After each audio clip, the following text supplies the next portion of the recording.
እግዚአብሔር ቃል ወደ አማቴ ልጅ ወደ ዮናስ እንዲህ ሲል መጣ። ተነስተህ ወደዚያች ወደ ታላቂቱ ከተማ ወደ ነነዌ ሂድ፣ ክፋታቸውንም ወደፊት ወጥቷልና በእርሷ ላይ ስበክ። ዮናስ ግን ከእግዚአብሔር ፊት ወደ ተርሴስ ይኮበልል ዘንድ ተነሣ። ወደ ኢዮጴም ወረደ። ወደ ተርሴስም የሚተላለፍ መርከብ አገኘ። ከእግዚአብሔር ፊት ኮብልሎ ከእነርሱ ጋር ወደ ተርሴስ ይሄድ ዘንድ ዋጋ ሰጥቶ ወደ እርሷ ገባ።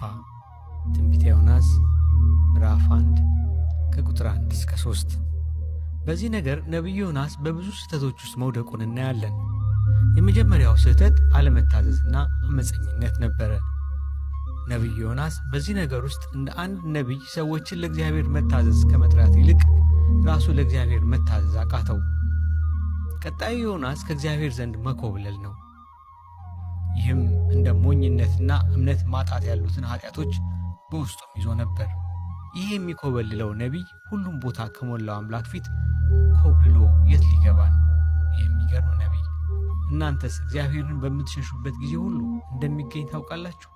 እርሱ በምትቀዝቡት ጀልባና መርከብ ውስጥ አለ፣ መርከቧን በሚሸከመው ውሃ ውስጥም አለ። ስለዚህ ከእግዚአብሔር ለመሸሽ ልትደበቅበት የምትመኘው ስፍራ አለ። ነቢዩ ዳዊት በእርግጥ እንዲህ ሲል ስለ አምላኩ ተናግሮ ነበር። ከመንፈስህ ወዴት እሄዳለሁ? ከፊትህስ ወዴት እሸሻለሁ? ወደ ሰማይ ብወጣ አንተ በዚያ ነህ፣ ወደ ሲኦል ብወርድ እዚያ አለህ። እንደ ንስር የንጋት ክንፍ ብወስድ፣ እስከ ባህር መጨረሻም ብበር፣ በዚያ እጅህ ትመራኛለች፣ ቀኝህም ትይዘኛለች።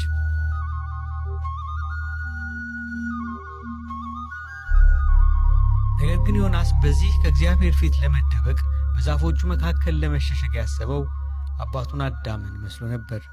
ኃጢአት ምን ያህል የሰውን ብርሃን ለማጥፋት በቀላሉ መረዳት የሚችሉ ነገሮችን እንኳን እንዳናስብ የሚያደርገን መሆኑን ያሳየናል። በኢዮጴም ዮናስ ወደ ተርሴስ የምትሄድ መርከብ አግኝቶ ገንዘብ ከፍሎ ውስጡ አገባ። የሚያስገርም ነው። ለእግዚአብሔር ላለመታዘዝ ኃጢአት ዮናስን ያስከፈለችው የገንዘብና የልፋት ዋጋ። የእግዚአብሔርን ጸጋና በረከትን ግን በነፃ እናገኘዋለን፣ ያውም ከሙሉ ክብርና ሞገስ ጋር። ገንዘብን በማውጣትና በልፋት ራስን ለመጉዳት መኳተን ግን የሚደንቅ ነው። ምናልባት ዮናስ አለመታዘዝን ባሰበበት በዚያ ሰዓትና መርከበኞቹን ለጉዞ በጠየቀበት ሰዓት ገንዘብ ባይኖረው ኖሮ በረከት ይሆንለት ነበር።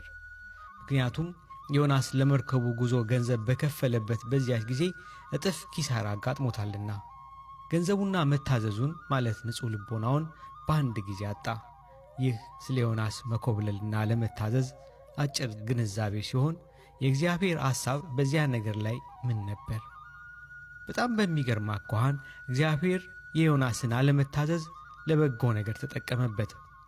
ይኸውም በዮናስ መታዘዝ የነነዌ ሰዎች የሚድኑ ከሆነ እንዲሁ ባለመታዘዙ በኩል ደግሞ መርከበኞቹ ይድናሉ። በዚህ የተነሳ እግዚአብሔር ሰዎችን ለማዳን እንደ መሳሪያ አድርጎ የተጠቀመው ዮናስን መታዘዝና አለመታዘዝን ነበረ። ነገሩ ዮናስን እግዚአብሔር እንዲህ ብሎ የተናገረው ይመስላል። ዮናስ ሆይ ከኔ የኮበለልክ ይመስልሃልን? አይደለም። እኔ ወደ መርከበኞቼ የምልክህ እንደ ነቢይ፣ እንደ ሰባኪ፣ በታላቅ ድምፅ እየጮኸ ሰዎችን ወደ ንስሐ እንደሚጠራ ሰው አድርጌ ሳይሆን እንደ ጥፋተኛና ኃጢአተኛ፣ ለሌሎች ግራ መጋባትና ችግር መንስኤ እንደሆነ ሰው እንጂ።